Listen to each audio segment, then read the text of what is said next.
Well, Zane always come dressed. Several times we got Quinton and he would be in a long onesie and he would have poop from all over.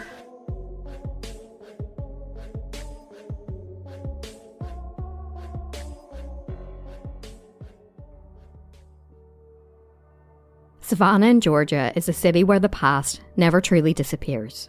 With its cobbled streets, moss-draped oak trees, and centuries-old architecture, it feels almost suspended in time.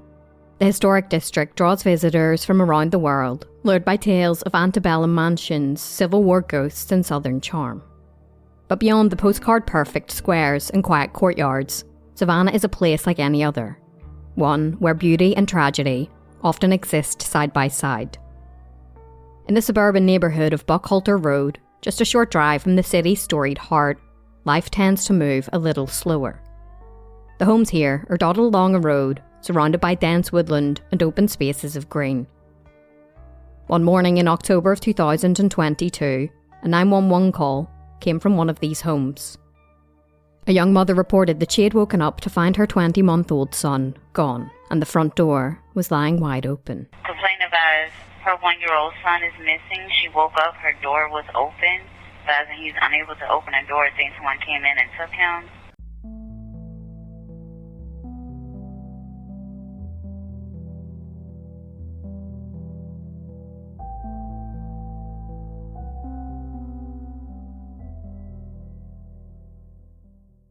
Savannah, Georgia is a city known for its cobblestone streets, moss-draped oaks, and historic charm. But just on the outskirts of this southern city, there's a quieter, more rural stretch of road called Buckhalter Road. It's there, surrounded by dense woodlands, where a young family lived in a modest home. That home belonged to Billie Howell and her husband Thomas. It was home not just to them, but also to their daughter, Leilani Simon, and her children. Among them was 20-month-old Quinton Simon, a little boy with bright eyes and a massive smile. Quinton had been born into a world that quickly became complicated. His biological parents, Leilani Simon and Henry Moss Jr., didn't stay together for long. Their relationship had fractured early on, and Henry wasn't a consistent presence in Quinton's life.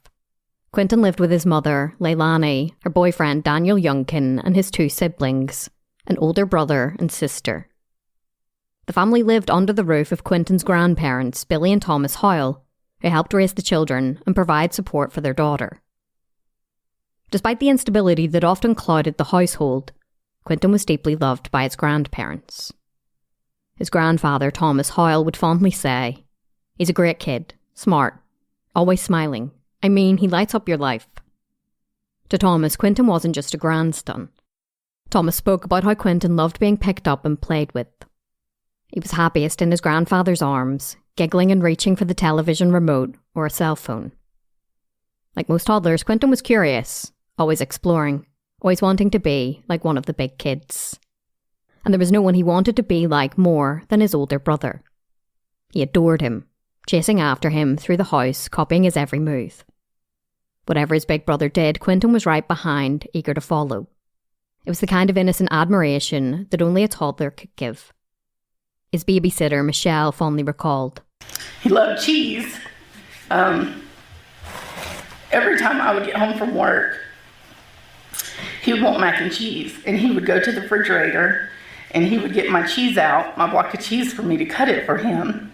And if I would have let him, he'd eat the whole thing. He loved Blimpie. He loved Bubbles. Anytime we could go to the store and get him Bubbles, he just loved them. He was a very happy baby when he was with us. Quinton was described by family as a bright, happy, fun, smart and loving little monkey. In the mornings he would wake up dancing, spinning in a circle, the music, clapping his little hands with delight. There was an innate kindness in Quinton that belied his young age. He was polite, always saying thank you, always giving hugs.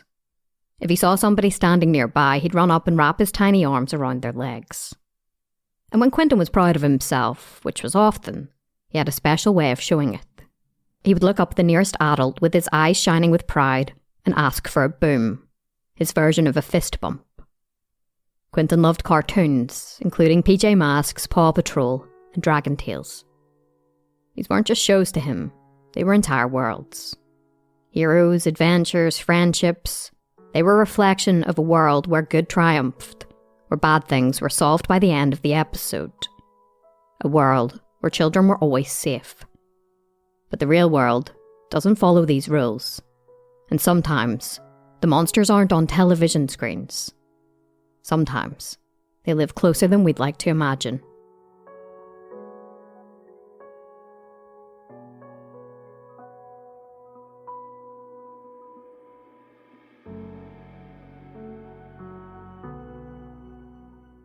It was just after 9:30 a.m. on the morning of October 5th, 2022. At Savannah's 911 dispatch centre, it was business as usual.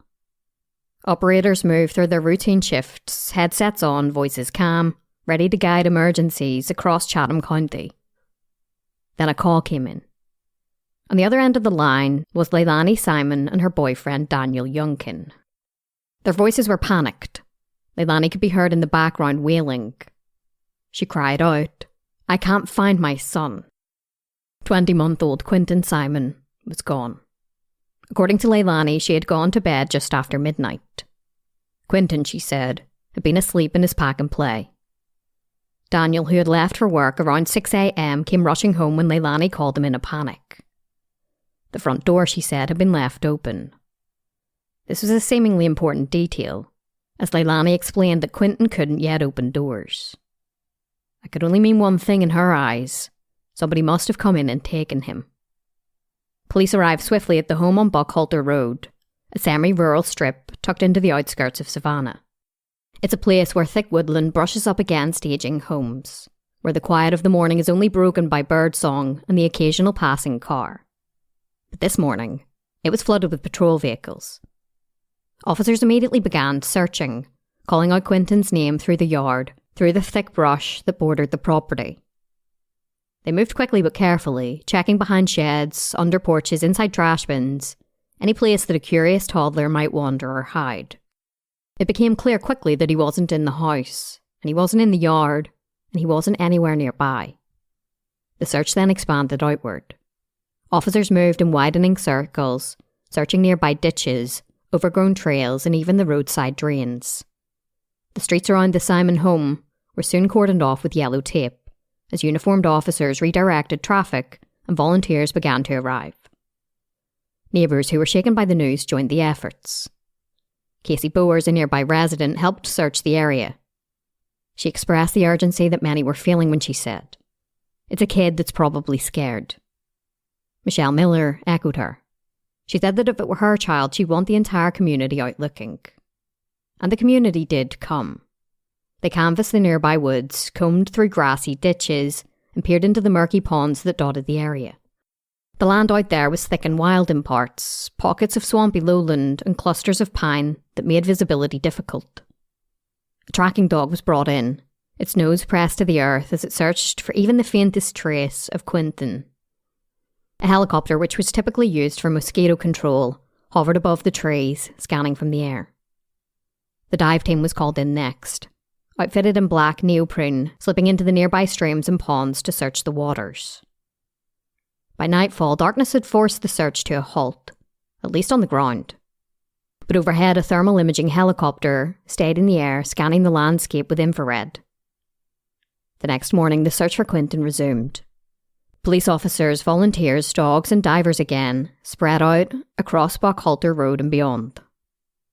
The FBI then stepped in, offering their resources and support to the increasingly urgent investigation. They obtained a search warrant for the family home. It was a necessary procedure, standard protocol in missing children cases, they said.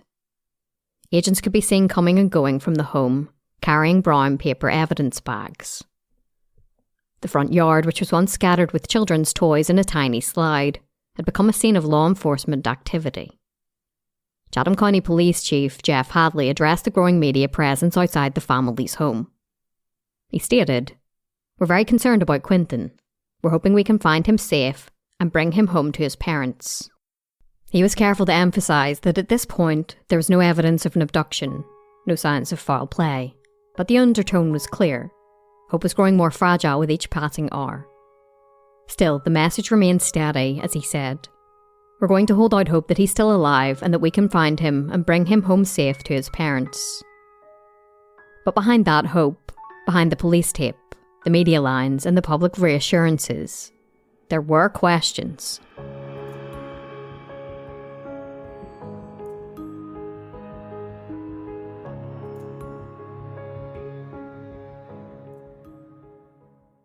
As news of Quinton's disappearance spread, his grandparents, Thomas and Billy Hoyle, were out of town. But the moment they heard what had happened, they dropped everything and raced back to Savannah. Thomas, Quinton's grandfather, was visibly shaken. Speaking to reporters outside the family home, he said, "It's been rough, real rough." He stood in the yard where his grandson once played, trying to make sense of something that made no sense at all. For Thomas, one thing stuck out as particularly odd. Leilani had initially told him that Quinton had been picked up by his biological father, that he was maybe with him. But when detectives contacted Quinton's father, Henry Moss Jr., they quickly ruled him out. He hadn't seen Quinton. He hadn't been anywhere near the house that morning. He hadn't seen his son or Leilani for months. Police exhaustively searched his home and they combed through his whereabouts minute by minute. His alibi was airtight, confirmed not only by witnesses but by his cell phone records. He was miles away, and that path led to a dead end. Leilani also suggested that Quinton may have opened the door and wandered off. But that detail didn't add up to Thomas. Quinton, he explained, had never opened doors on his own. Thomas stated, "So, I mean, that's what's crazy about everything." The house was secure. The front door, according to Leilani, had been left open. But if Quinton couldn't open it himself, somebody else must have. That thought lingered heavily in the air. And yet, despite Thomas's certainty, other voices in the neighbourhood began to paint a very different picture. Several neighbours came forward with memories that complicated the story. They claimed to have seen Quinton outside before, alone. One woman recalled the time when she'd spotted him in the street running back and forth. She'd been terrified that he'd dart into the road and be struck by a car. If those sightings were true, then Quinton might have opened the door before. Or maybe somebody had left it open for him. The stories didn't align, and family members said one thing, neighbours another. Leilani had given a version of events that quickly changed. First saying that Quinton was in his bed, then later suggesting he had been picked up by his father. Police weren't yet ready to accuse anybody of anything, but behind closed doors the inconsistencies weren't going unnoticed. Detectives were beginning to realise that this wasn't just a simple missing child case. And while the search continued and the community clung to hope, investigators were quietly beginning to look much closer to home.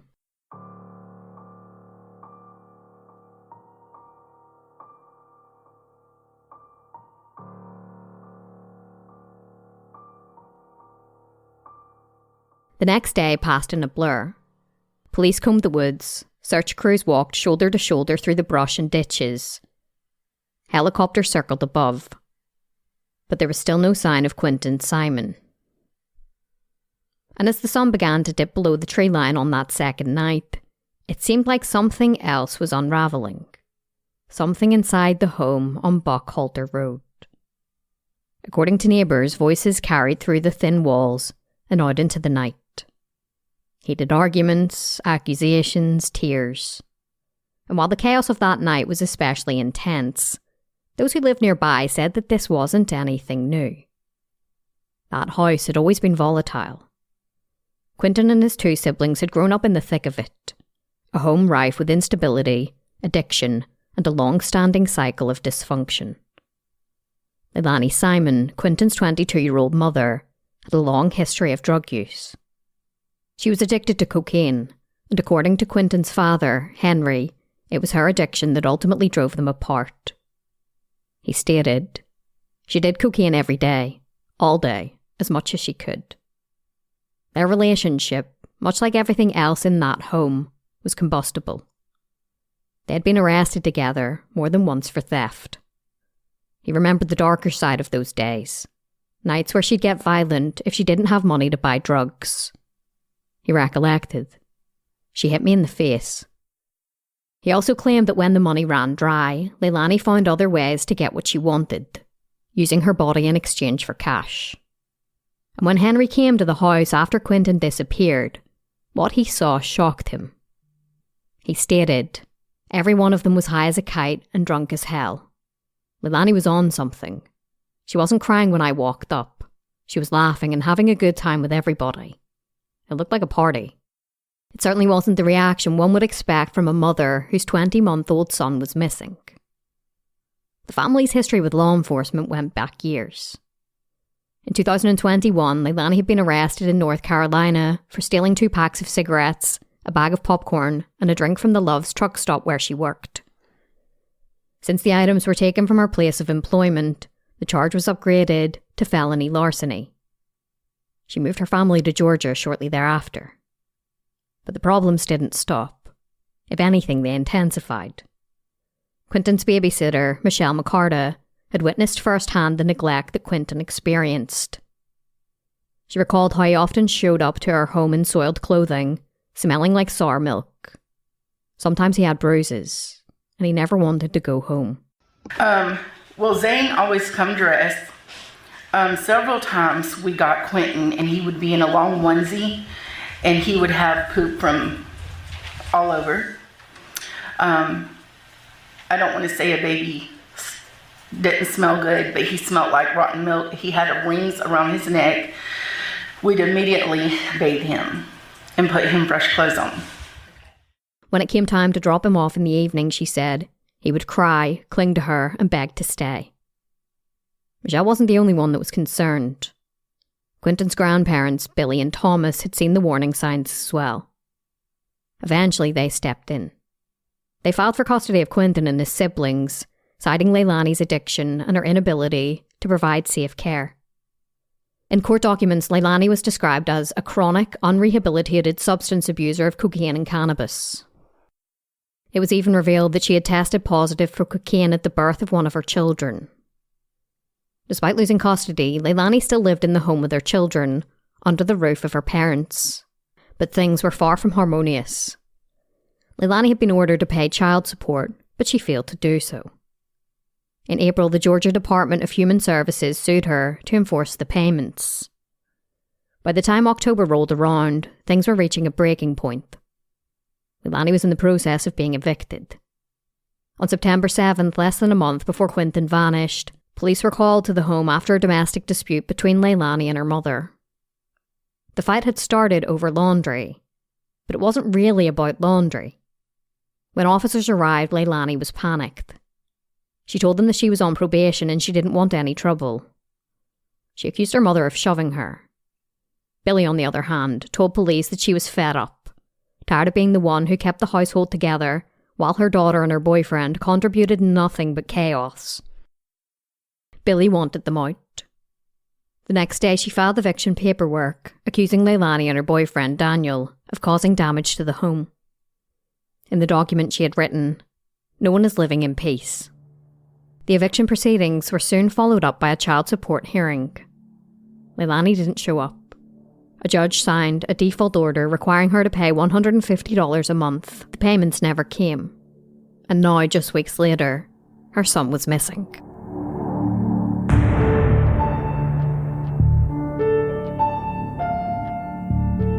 By now, the search for Quinton had gone from hopeful to heartbreaking. The scent of suspicion hung heavy in the air, not just around Leilani Simon, but around the entire household at 535 Buckhalter Road.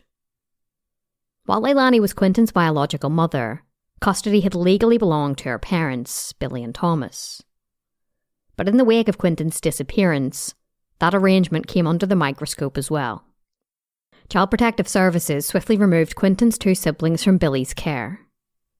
Their reasoning was blunt. They said that Billy had failed to provide adequate supervision. She had left the children in the care of Leilani to go out of state, despite knowing her daughter's volatile history and substance abuse. In the words of CPS, she knew or should have known her daughter was unfit to provide proper care. The children were placed into foster care while the court worked to determine what should happen next. But the deeper that investigators looked, the more troubling details came to light. Billie Hoyle had her own problems, ones that raised serious questions about her ability to provide a stable home. She too had a lengthy criminal record, 18 arrests over the years, for crimes ranging from grand larceny to burglary, to cocaine possession, prostitution, assault and fraud. It painted a picture not of stability, but of a lifetime spent dodging consequences. And now, in the eyes of the growing storm, Billie and Thomas were starting to voice their own doubts about Leilani. Thomas didn't mince his words when he said, "She's lied to us so many times, and I don't know, it's bad to say, but she just likes to lie." Billie, who found herself caught between the role of mother and grandmother, was more conflicted. In a moment of quiet honesty, she stated, "She hasn't always done the right thing. Sometimes she does really great, sometimes she doesn't. I don't know what to think right now. I don't know what to believe." But privately, her fears ran deeper. In a recorded phone call with Quinton's father, Henry, Billie revealed what she really thought had happened. She said, "Honestly and frankly, Bubba, I'm not going to lie to you. I feel like there was an accident." She went on to say she believed that Leilani and her boyfriend Daniel had been high, that maybe Quinton had drowned in the bathtub, and in their drug-fueled panic they covered it up. Henry was stunned and he said, "If that were true, they should have called the police." Billie responded with chilling simplicity, "If you're high as hell, man, you do stupid shit." Billie and Thomas weren't the only ones whose trust had been shattered. Michelle, Quinton's babysitter, had spent the past 6 months caring for him and his older brother Zane. Every weekday morning she would welcome them into her home, even on the days where Leilani didn't have work. Michelle knew the children well. She knew their moods, their habits, their fears. She told detectives that Quinton often arrived at her home dirty, hungry, or with bruises. And that while Leilani showed some degree of affection towards Zane, her behaviour towards Quinton was different. She stated, "It was loveless. To the other kids she showed love. She showed concern. To Quinton, it wasn't concern and love." On the morning of the 5th of October at 5:30 a.m, Michelle had received a text message from Leilani. It said she wouldn't be bringing the kids that day. This was just hours before she reported Quinton missing.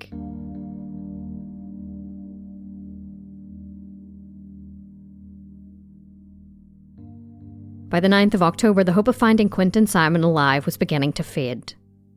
The search efforts had grown into one of the most intense in Chatham County history. The FBI was now involved, and detectives were working around the clock. And on that day, they launched a new anonymous tip line, hoping that maybe someone who knew something would finally speak up. But that wasn't the only announcement. For the first time since Quinton's disappearance, authorities confirmed what many had already feared. This was now a criminal investigation. Police Chief Hadley announced, "We don't have anything confirmed, so we can't say anything absolutely. But it is fair to say that our efforts and the coordination and the cooperation with the FBI providing an abundance of resources to us means that we are looking at the criminal investigation aspect of it as well." Just days later, detectives publicly stated that they believed Quinton Simon was dead. And they had a suspect in mind. His own mother, Leilani Simon. Leilani had spoken with police after reporting her son missing. But from the beginning, her story didn't add up. At first, she said she had been home all night. But that was a lie. Investigators checked Flock, which is an automated license plate recognition system, and discovered that her vehicle had been seen driving late on October 4th and again in the early morning hours of October 5th. Caught in a lie, Leilani changed her story. This time she claimed she had left the home to meet her drug dealer and pay off an old debt. But once again, this wasn't the truth. She wasn't just paying off a debt, she was purchasing more drugs. At first, Leilani tried to downplay her drug use. She said she had only smoked marijuana and had only used that in the past 24 hours. However, she had actually been using cocaine and Percocet.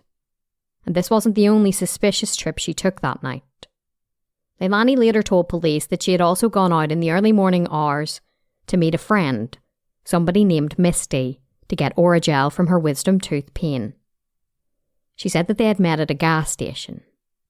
But surveillance footage told another story. Leilani never stopped at the gas station. Instead, cameras picked her up at a very different location. The dumpsters at Azalea Mobile Home Park. When confronted with this, Leilani shifted her story once more. She claimed that she had in fact met Misty at the dumpsters instead. But detectives tracked this woman down. Her real name was Melissa Bray. And Melissa hadn't seen Leilani in months, not since July when she lent her a gas can that was never returned. Leilani then said that she was actually at the dumpsters to throw away spoiled shrimp pasta. Detectives, of course, didn't buy it. Her story was full of contradictions. One minute she claimed it was Daniel, her boyfriend, who went out that night. The next she admitted it was her. When they pressed her on her actions at the mobile home park, she became defensive, agitated. She said she couldn't actually remember what she did there. But one thing stood out. The fact that she had driven to another location to use the dumpster when she had a perfectly good dumpster where she lived. Detectives began to formulate a theory that Leilani had killed Quinton and disposed of him in the trash.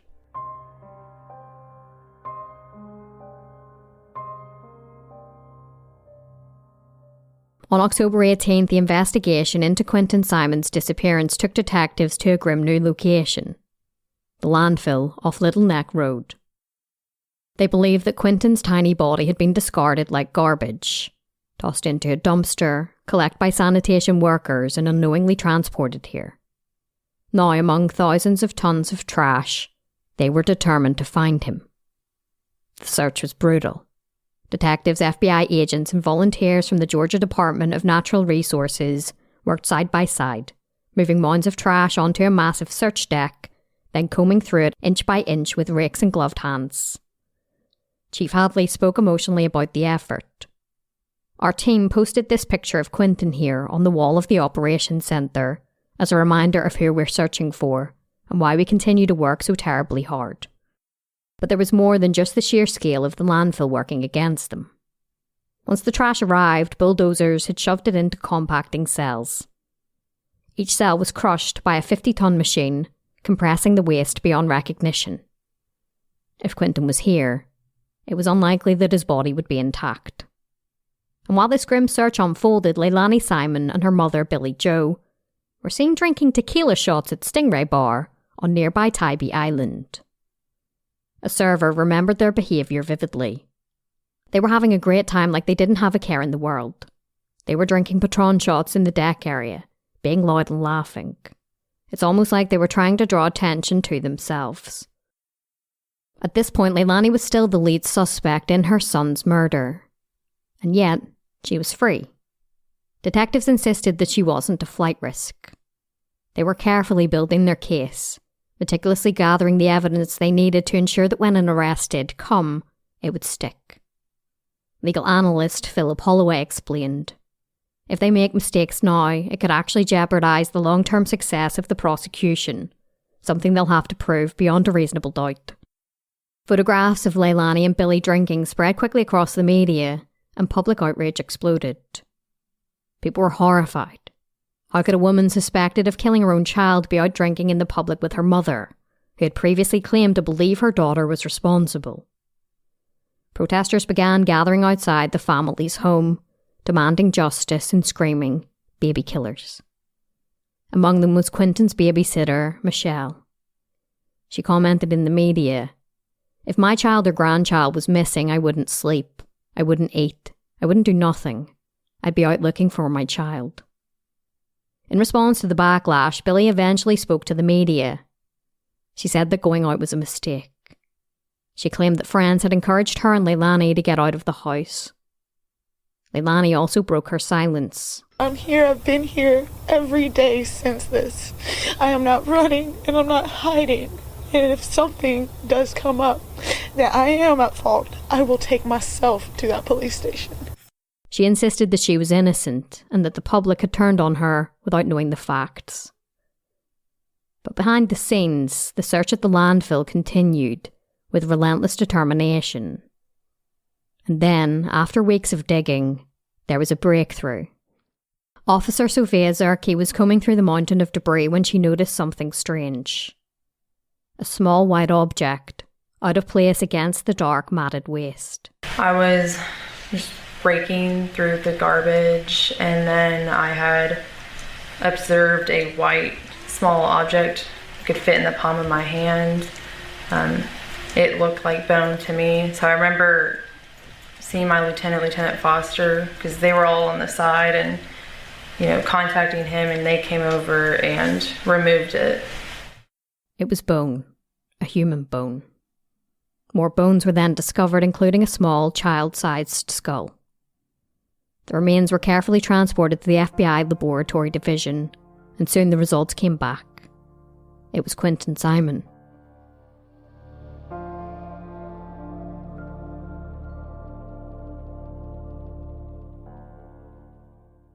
The morning that Quinton's remains were identified, there was more urgent calls to be made.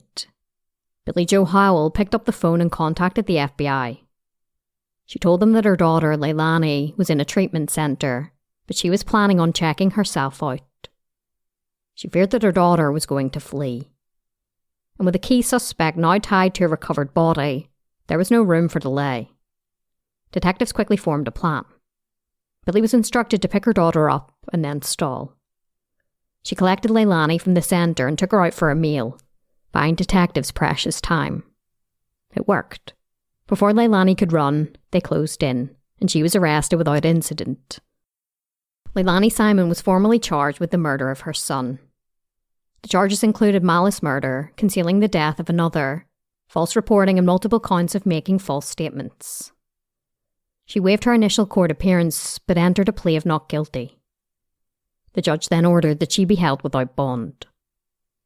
Leilani was sent to Chatham County Detention Centre, where she was placed under protective custody. Sheriff John Wiltshire commented, "The custody, care and well-being of each inmate, regardless of their charges, is of the utmost priority.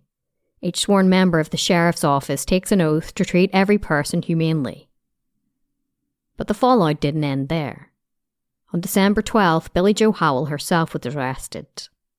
The charge was unrelated to Quinton's murder. She had violated a court order and was sentenced to 10 days in jail. Then just one day later, the case against Leilani deepened. A grand jury handed down 19 indictments, including 1 count of malice murder and 2 counts of felony murder. According to the indictment, detectives believed that the night before Quinton was reported missing, Leilani had gotten high and then brutally beat her son to death with a heavy object.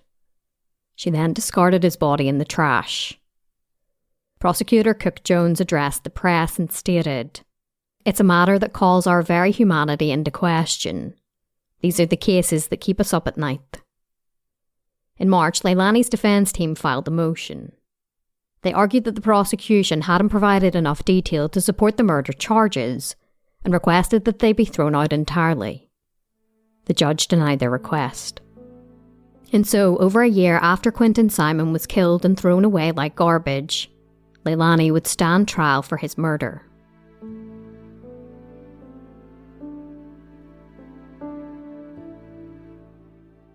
By October 15th, 2024, the trial for the murder of Quinton Simon was ready to begin. A jury had been seated. Leilani Simon, now 24 years old, was escorted into court and took her place alongside her defence team. She appeared composed. Prosecutor Tim Dean delivered the state's opening statement. He painted a picture of Leilani's life unravelling, a volatile relationship with her boyfriend and a growing dependence on drugs. He told the jury that on the night of October 4th and into the early hours of the 5th, Leilani had used cocaine and Percocet. Sometime during the night, they believed that she killed Quinton. Then, with chilling calm, she drove to a dumpster and discarded his body before returning home and going to sleep. Dean looked each juror in the eye as he said, "She killed him, her own son, got in her car with his body, drove to a dumpster and then threw him away like a piece of trash." He warned the jury that they wouldn't hear a definitive cause of death because Leilani had gone to great lengths to cover her tracks. He stated, "The evidence will show that her specific intent from the outset was that he was never to be found at all, and him being found in pieces was the next best thing. In a case like this, we don't have to prove how she killed him, only that she did. Defence attorney Robert Pearce kept his opening remarks brief. He accused the state of relying on rumours, speculation and circumstantial evidence. He stated, "The core conclusion is that Leilani Marie Simon murdered her child. The evidence will simply not support that bold conclusion." And with that, the testimony began.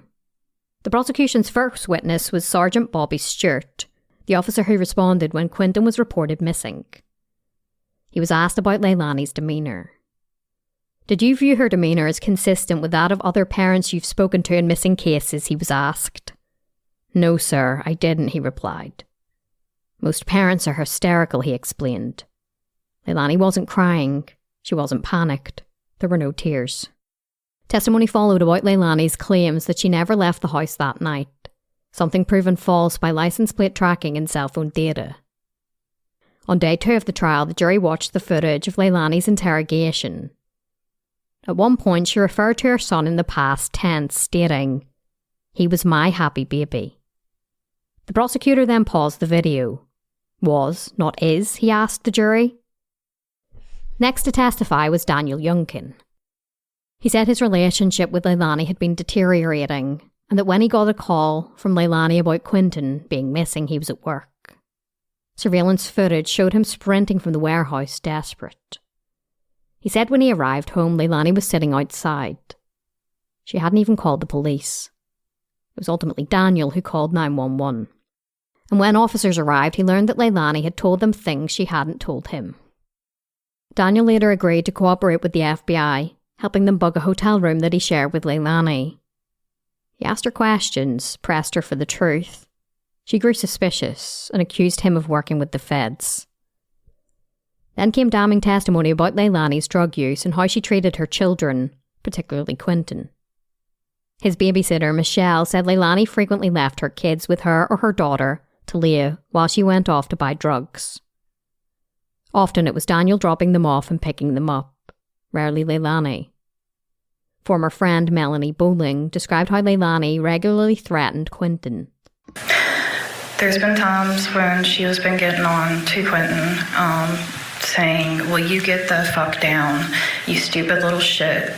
She will call them assholes, "You little assholes, I told you to go do this, now go do what the fuck I said before I beat your ass." Called him a bastard child out of anger. I guess he was doing something like that. She testified that Leilani even considered getting abortion. Like, what kind of comments? The comments that, which I, at the time, wanted to think maybe she was like depressed and going through something. That was my thought process, but thinking of it now, I don't know. But she would say how she wished maybe if I didn't have Quinton, if I would have had the abortion like Bubba wanted me to, he would still be here. Now, is that something she said to you after Quinton had been born? She has mentioned it after and while she was pregnant, yes. Okay. Talia testified that she saw Leilani push Quinton from behind into a pool, slap him with the back of her hand and shove him. With the console, like the PlayStation remote control, when she said that Quinton had got a hold of it, and it was the night before, and I guess she still got mad talking about it, so she pushed him down. Okay, let's break that down a little bit. Where were you when this push happened? She was by the tiki bar, and I was by closer towards the pool where the little step is. Okay, so whose house were you at? Billy Joe's. Okay. You're out back between the tiki bar area and the pool? Yes, sir. Okay. And what was it that caused Leilani to push Quinton?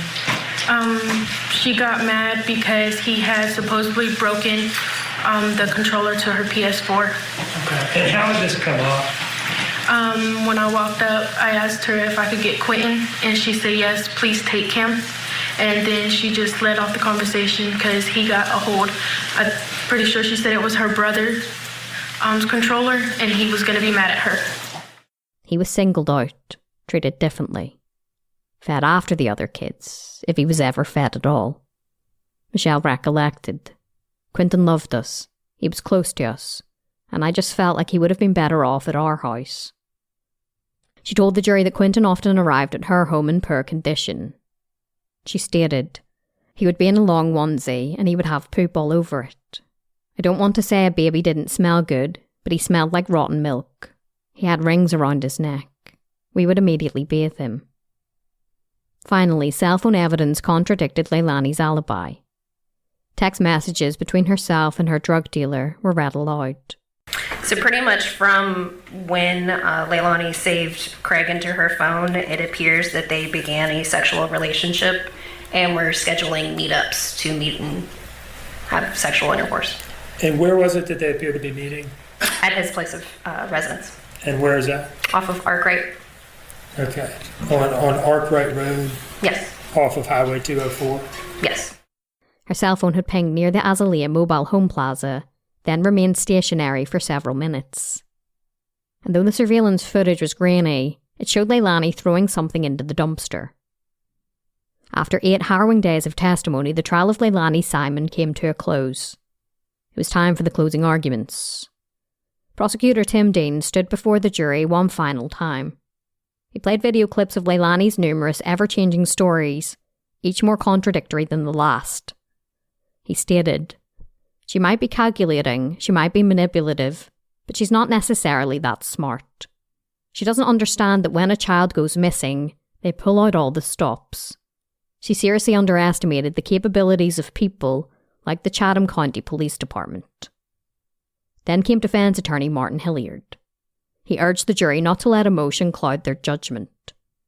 He stated, we said at the beginning that most, if not all, of the state's case was based on speculation and character assassination. The jury listened. Then they left the courtroom to deliberate. 8 hours later, they returned with a verdict. Leilani Simon was found guilty on all 19 charges. Outside the courthouse, Chatham County Police Chief Jeff Hadley spoke to the media. Quinton Simon truly became Chatham County's child during the weeks that our community was gripped by his disappearance. It is fitting that today, 12 men and women from our county delivered the final measure of justice for little Quinton with their guilty verdict. We hope this brings some measure of peace and comfort to everybody who loved Quinton.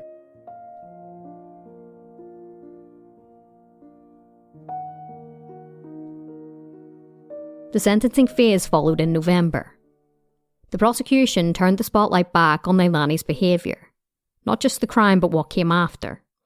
They described how she had blamed innocent people, went out drinking the night the landfill search began, and had even developed a pen pal relationship with a convicted child molester while awaiting trial in jail. Prosecutor Dean stated, she still hasn't accepted responsibility for what she did. They called on several witnesses to speak about Quinton. Talia said, Quinton was like a little brother to me. Quinton meant a lot. Just seeing him smile every day, waking up next to him, he would stay at the house a lot. Missing him every day, not waking up to see Quinton, not being able to go get Quinton no more. It's a lot. My family loved him a lot. I miss him walking around the house with cheese in his hand saying bubbles. I miss him just lighting up the room. I miss looking at his little bow legs just run across the kitchen. Just hope he gets justice. The defence called on Leilani's family. Her aunt Jackie Madden explained how Leilani had lived with her as a child because her mother Billy was addicted to drugs. Jackie told the court, I was and am angry at the fact that drugs caused the tragedy to happen in our family. Drugs took Quinton and Leilani from us.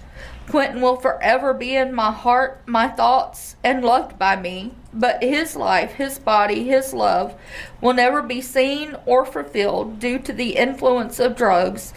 As for Leilani, her life will never be the same. Even Leilani's mother, Billy Jo, took the stand. She admitted, I know drugs has taken and had a huge impact on our entire lives. Even as Leilani's childhood, I failed her as a mom. I allowed addiction to take over my life at a young age. And you and your brother were just babies. And you lived with my sister. And I made sure you were okay. And through those times, it was still really hard on you because you wanted your mom. Just like I know they're going to want their mom.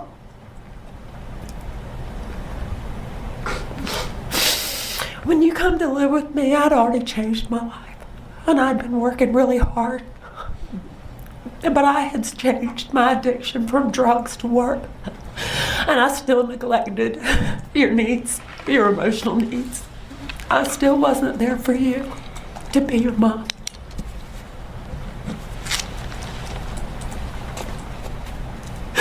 My decisions have played an impact on things that have happened in your life. And there's absolutely nothing I can do to take it away. When Leilani was offered the opportunity to speak, she declined. But she did provide one final statement. She gave permission for Quinton's remains, found at the landfill, ravaged by time and waste, to be released to her family. She said, "My son's been through enough. I want my baby home." Leilani Simon was then sentenced to life in prison with the possibility of parole. Quinton Simon was just 20 months old, a little boy with a bright smile, big eyes, and a life that never got the chance to begin. He deserved love, he deserved safety, he deserved so much more. And while justice can never bring him back,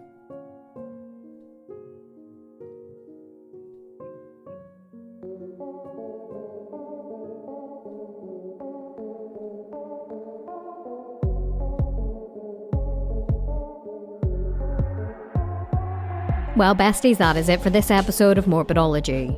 As always, thank you so much for listening, and I'd like to say a massive thank you to my newest supporter up on Patreon, Caitlin. The link to Patreon is in the show notes if you'd like to join. You can join for as little as $1 a month, and there are absolutely no obligations. You can cancel your subscription at any point. As an independent show, the support up on Patreon seriously goes such a long way, and I genuinely am eternally grateful. If you didn't know, Morbidology is now up on YouTube, and the episodes there are presented in a documentary style. So please do head on over to YouTube and hit that subscribe button. Remember to check us out at morbidology.com for more information about this episode and to read some true crime articles. Until next time, take care of yourselves, stay safe, and have an amazing week.